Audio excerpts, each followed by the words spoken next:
En este vídeo vamos a analizar los fundamentos teóricos y las cuestiones operativas que tienen que ver con la técnica o el conjunto de técnicas que se han venido a llamar análisis de varianza. Estas son unas técnicas que inicialmente están conceptualizadas o bueno, sí están pensadas para comprobar si la agrupación de los sujetos en torno a variables categóricas puede explicar la puntuación de estos sujetos en variables de escala. Es decir, se utilizan para tratar de predecir o tratar de controlar las puntuaciones que obtienen sujetos en variables de escala a partir de la agrupación de sujetos en variables categóricas o variables nominales o ordinales. Bien, empezaremos con una pequeña introducción teórica y luego veremos qué supuestos previos tienen estas técnicas. Entraremos en las distintas modelos, las distintas técnicas de ANOVA que han ido surgiendo a partir de la ANOVA de un factor, que es la técnica más sencilla, y posteriormente pues veremos cómo analizar o cómo valorar el ajuste, el buen o mal ajuste de estas técnicas. Igual que en la regresión múltiple, veremos que los indicadores de ajuste pues son similares. Bien, a nivel fundamental, a nivel básico, el análisis de varianza en realidad se basa en descomponer la varianza total de la variable y, de nuestra variable de criterio o dependiente, que es una variable de escala siempre, en distintos efectos. Lo que intentaremos, igual que cuando valorábamos el ajuste de un modelo de regresión múltiple, es comprobar si del total de la varianza de nuestra variable criterio nosotros hemos conseguido explicar una parte significativa, una parte importante, a partir de las variables predictoras o explicativas que nosotros hemos incorporado en el modelo. La diferencia con el modelo de regresión es que en el caso de la ANOVA, las variables criterio, o sea, las variables predictoras o explicativas fundamentales que nosotros incorporamos en el modelo son variables de tipo categórico, no de tipo escala. Así que tenemos distintos efectos, es decir, vamos a descomponer la varianza total de la variable y en distintos efectos. En primer lugar, los efectos asociados a las variables explicativas predictoras que nosotros hemos incorporado en el modelo como factores, es decir, las variables categóricas del modelo, que son las fundamentales, ¿vale? Son las fundamentales, al menos desde el punto de vista teórico de cómo se conceptualizan estas técnicas. Claro, nosotros dentro de estos efectos también podemos hablar de efectos intersujeto e intrasujeto. Es decir, vamos a ver, nosotros hemos podido medir la variable y, nuestra variable criterio, la hemos podido medir una sola vez de manera transversal, de manera puntual, una sola vez en el tiempo, o la hemos podido medir a través de un diseño longitudinal o a través de un diseño con algún tipo de experimentalidad, con un pretest y posttest, dos o más veces a lo largo del tiempo en el mismo grupo. Si la variable la hemos medido una sola vez, nosotros tendremos una variable criterio, una variable y una o más variables explicativas o uno o más factores en este caso. Y solamente podremos comprobar los efectos entre sujetos, los efectos intersujetos, es decir, podremos comprobar si la agrupación de los sujetos en distintos grupos puede explicar de algún modo las puntuaciones que esos sujetos obtienen en esta variable y o en esta variable criterio. No obstante, también hemos podido medir nuestra variable criterio más de una vez a lo largo del tiempo, porque tenemos un diseño longitudinal o un diseño experimental. En ese caso, además de la variabilidad intersujeto, es decir, lo que he dicho antes, ¿no? Comprobar si esa agrupación puede explicar las puntuaciones en la variable y, también podemos analizar los efectos intrasujeto, es decir, cómo la agrupación de los sujetos en los distintos grupos que determinan los factores puede estar influyendo sobre la evolución o las diferencias en las puntuaciones y o en las puntuaciones de la variable criterio que han obtenido los sujetos a lo largo del tiempo. Es decir, vamos a ver si, por ejemplo, en un diseño experimental puede que tengamos un grupo control y un grupo experimental y que queramos comprobar si el cambio entre el pretest y el posttest es diferente en el grupo control y en el grupo experimental. En ese caso, lo comprobaremos a partir de la variabilidad intrasujeto, es decir, los efectos que tienen pertenecer al grupo experimental con respecto a pertenecer al grupo control en cuanto a la diferencia que hay entre el pretest y el posttest se entenderán como efectos intrasujeto, los efectos debidos al tiempo. Bien, en estos modelos, como decía anteriormente, no solo podemos meter como variables explicativas variables de tipo categórico o factores, sino que en ocasiones también nos interesa incorporar otras variables explicativas de escala, de tipo escala, y en ese caso, en lugar de llamarlas factores, las llamaremos covariables. Las covariables también son variables explicativas y normalmente las incorporamos al modelo para controlar sus efectos y controlar sus efectos con respecto a los factores. Es decir, si nosotros, por ejemplo, queremos comprobar si el estatus migratorio, ser inmigrante de primera generación, de segunda generación o nativo, puede tener efecto sobre el rendimiento del estudiante, también sabemos que el nivel socioeconómico familiar del estudiante está muy relacionado con el nivel socioeconómico, por lo que para controlar esos efectos y evitar que tengamos un modelo sesgado y un modelo en el que haya una interpretación incorrecta, porque no estamos teniendo en cuenta que los estudiantes inmigrantes son normalmente estudiantes de nivel socioeconómico más bajo, pues lo que haremos será añadir la variable nivel socioeconómico como una covariable en el modelo para controlar estos efectos y que la asociación entre el estatus migratorio y el rendimiento, que sería nuestra variable criterio, que nos aparezcan en el modelo, tengan que ver solamente con la relación entre esas dos variables, eh, aislando o eliminando los efectos del nivel socioeconómico. Para eso se utilizan las covariables. No obstante, las covariables también las podemos entender como variables explicativas del modelo. Y luego tenemos los efectos que tienen que ver con la parte que no hemos podido explicar de la variabilidad total de la variable criterio, que serían los efectos o lo que llamaremos el error o los residuos, igual que en un modelo de regresión. Por lo tanto, lo que hace un modelo de varianza es coger la varianza total de la variable y, de la variable criterio, y descomponer esa varianza total en la parte que sí que es capaz de explicar el modelo y en la parte que no es capaz de explicar el modelo. La parte que sí que es capaz de explicar serían los efectos de todas las variables explicativas, ya sean factores o covariables, y la parte que no es capaz de explicar, pues el error o los residuos, ¿no? Por lo tanto, la variabilidad total del modelo será igual a la varianza explicada o a la variabilidad explicada más la variabilidad no explicada. Así que podemos calcular un indicador de ajuste global del modelo, que es el indicador R cuadrado, que lo podemos definir como el porcentaje de la varianza, del porcentaje de varianza explicada del modelo con respecto a la varianza total que tiene la variable y. ¿Y cómo lo calcularemos? Pues como la varianza explicada dividido entre la varianza total que tiene la variable y. Vamos a ver ahora los supuestos previos de estos modelos. Tenemos dos supuestos previos. En primer lugar, que los residuos del modelo tengan una distribución normal. Podemos comprobar, igual que en los modelos de regresión, esta normalidad con el gráfico QQ de los errores o de los residuos. Y también podemos pensar, en este caso, en el teorema central del límite. ¿Qué nos dice el teorema central del límite? Nos dice que si tenemos una muestra de tamaño grande, la distribución muestral de la media de esa variable en realidad tendrá distribución normal. Esto, a efectos prácticos, para los que no conocéis el teorema central del límite, lo que realmente nos quiere decir es que con una muestra de tamaño grande, el incumplimiento de los supuestos de normalidad no es excesivamente grave, es decir, no va a crear mucho sesgo en el modelo. Por lo tanto, si nosotros en un modelo de análisis factorial tenemos un tamaño de muestra suficientemente grande en todos los subgrupos, en cada uno de los subgrupos que determinan nuestros factores o variables explicativas, a pesar de tener falta de normalidad, pues podríamos justificar que bueno, el modelo, el sesgo asociado a la falta de normalidad en el modelo no es grave y por lo tanto ese incumplimiento del supuesto previo no es tan importante. ¿Qué sería una muestra grande? Pues al menos en cada subgrupo que tengamos una muestra de 150 200 personas, una cosa así. De más de ese tamaño sería ideal. Un supuesto que sí que es importante porque lleva aparejados sesgos importantes es el de homocedasticidad. La homocedasticidad quiere decir igualdad de varianzas o de covarianzas en la matriz de covarianzas que tenemos de todos los factores de cada uno de los subgrupos que determinan los factores, y varianza, por supuesto, en la variable i o en la variable criterio. Lo comprobaremos a partir del test de Leven, ¿no? Lo que nos interesa es que obtener en este test p-valores o significaciones superiores al nivel alfa, superiores a 0,05.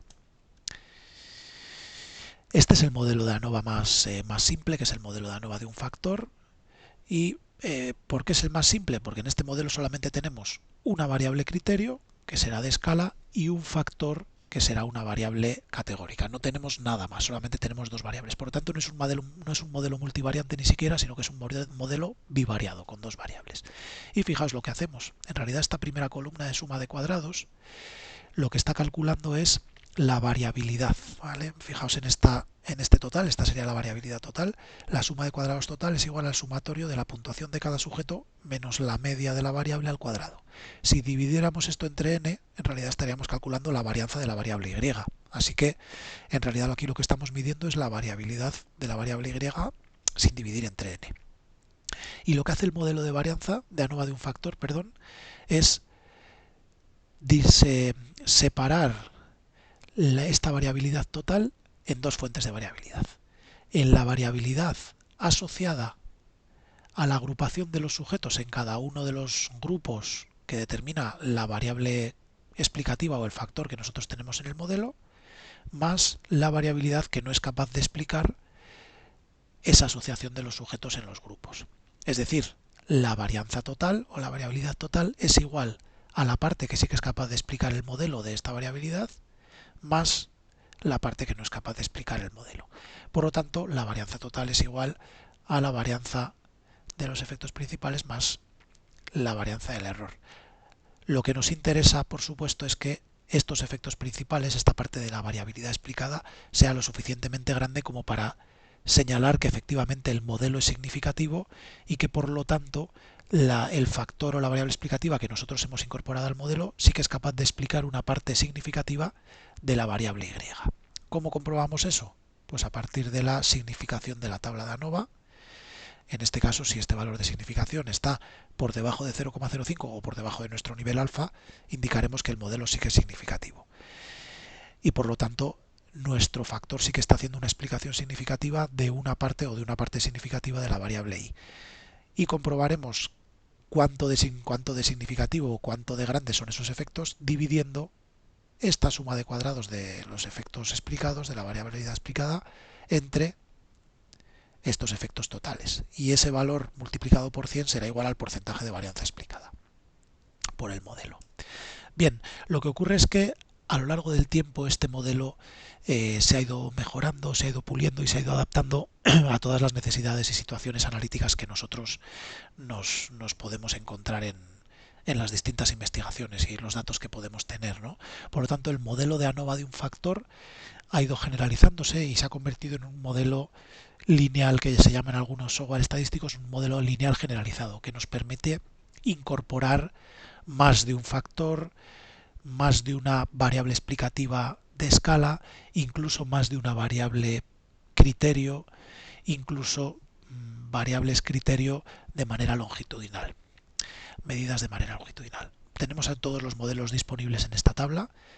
Vamos a tener aquí en columnas cómo es la variable criterio y en filas cómo son las variables predictoras. Y en función de las variables criterio y predictoras que tengamos, tendremos un modelo de ANOVA u otro.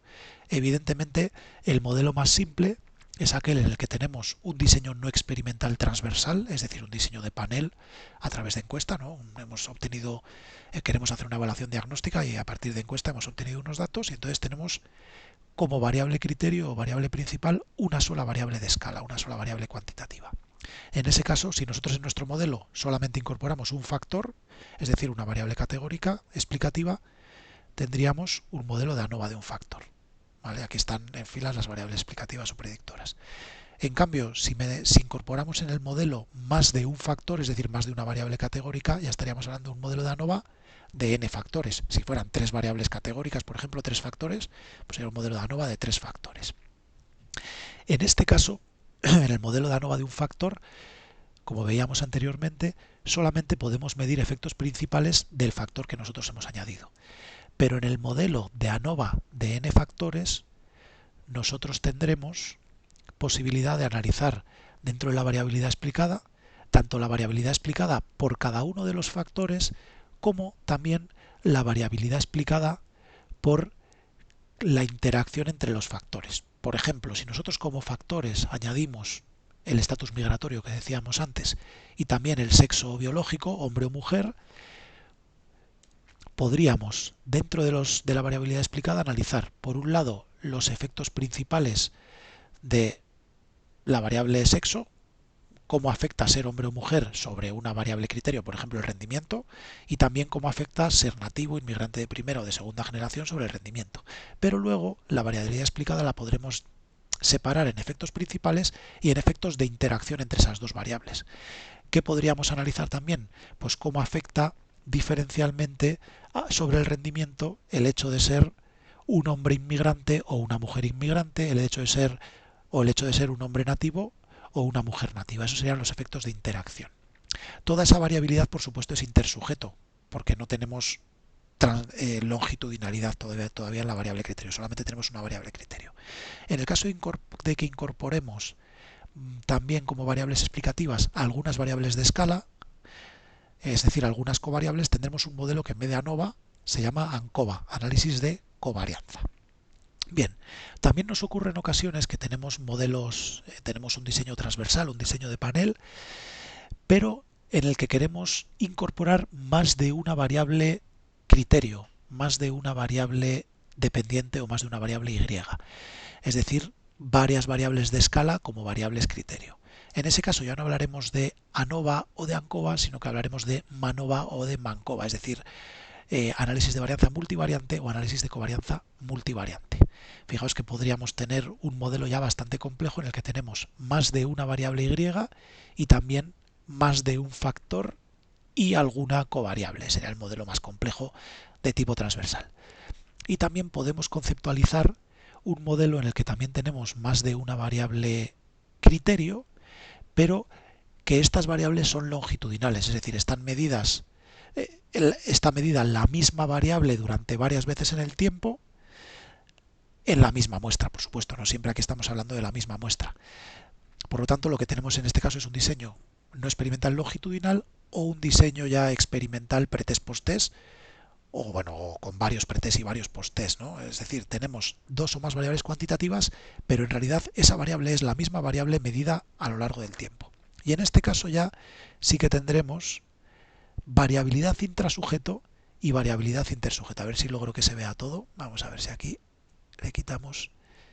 Ahí, ahora sí. En ese caso podremos medir tanto la variabilidad intrasujeto como la variabilidad intersujeto. Es decir, variabilidad intersujeto en cuanto a los efectos de los factores y de nuestras covariables sobre cada una de las variables pretest, posttest o siguientes que nosotros hemos añadido, como la variabilidad intrasujeto en cuanto a cómo afectan estos factores y covariables sobre la evolución de la puntuación de los sujetos en ese pretest y posttest que nosotros tenemos o en esas variables medidas longitudinalmente varias veces que tenemos. En realidad, esa variabilidad intrasujeto la podemos entender como la interacción que existe entre los cambios a lo largo del tiempo y estas variables o factores. Bien, una vez dicho eso, bueno, también vamos a quedarnos aquí. Una vez dicho esto, nosotros nos centraremos en los análisis que veremos en los siguientes vídeos en dos modelos fundamentales de todos estos. En el modelo de ANOVA de n factores y en el modelo de ANOVA de medidas repetidas. Por eso los tenemos aquí en negrita. En realidad, entendiendo estos modelos, que son los modelos quizá más simples derivados de la ANOVA de un factor, sería posible entender ya los otros modelos de ANCOVA, de MANOVA, de MANCOVA, que son un poquito más complejos. Por supuesto, no hemos hablado de estos modelos longitudinales. Estos modelos longitudinales, fijaos que tienen el mismo nombre, pero luego se añade de medidas repetidas. De medidas repetidas se refiere a que hemos obtenido la variable criterio varias veces a lo largo del tiempo. Bien, ¿cómo analizamos que el modelo es bueno? Pues igual que hacíamos con los modelos de regresión. En primer lugar, tendremos que comprobar, esto ya es de perogrullo, no lo tengo añadido aquí en la presentación, que en la tabla de ANOVA, que se haya obtenido, aunque sea un poco más compleja que esta, a ver si la sacamos aquí, que en la tabla de ANOVA la significación del modelo, la significación global del modelo sea, que el modelo sea significativo, ¿no? Lo que vamos a comprobar en realidad es que tanto a nivel general como cada uno de los factores y covariables que nosotros incorporamos en el modelo sean significativos, igual que hacíamos en el modelo de regresión. Y por otro lado, para valorar que el modelo es bueno o no es bueno, lo que nosotros comprobaremos es que el efecto global es suficientemente grande, analizando el R cuadrado del modelo, es decir, el total de la variabilidad explicada dividido entre la variabilidad total de la variable criterio. Y por otro lado también comprobaremos, además de que el modelo, de que cada uno de los factores, covariables y o interacciones del modelo son significativas, también comprobaremos que el nivel de explicación que hace cada uno de esos factores es suficientemente grande. En realidad, eso lo comprobaremos con un indicador que se puede interpretar exactamente igual al R cuadrado, que se llama eta cuadrado. Este indicador nos va a estar indicando qué porcentaje del total de la variabilidad de la variable y está explicando ese factor en concreto. Para interpretar el R cuadrado o el eta cuadrado, podremos utilizar los mismos indicadores, los mismos estándares que con el modelo de regresión.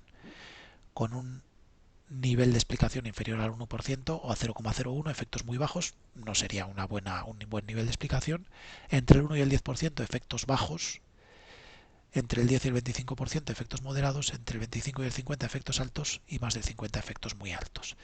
Evidentemente, el R cuadrado total siempre va a tener un valor más alto que el R cuadrado o el eta cuadrado asociado a cada uno de los factores, porque el R cuadrado total lo podemos entender como la suma de todos los efectos parciales de cada una de las variables o factores explicativos sobre la variable y. Bien, hasta aquí esta explicación teórica. En los siguientes vídeos nos centraremos ya en la parte de su uso en el software HASP.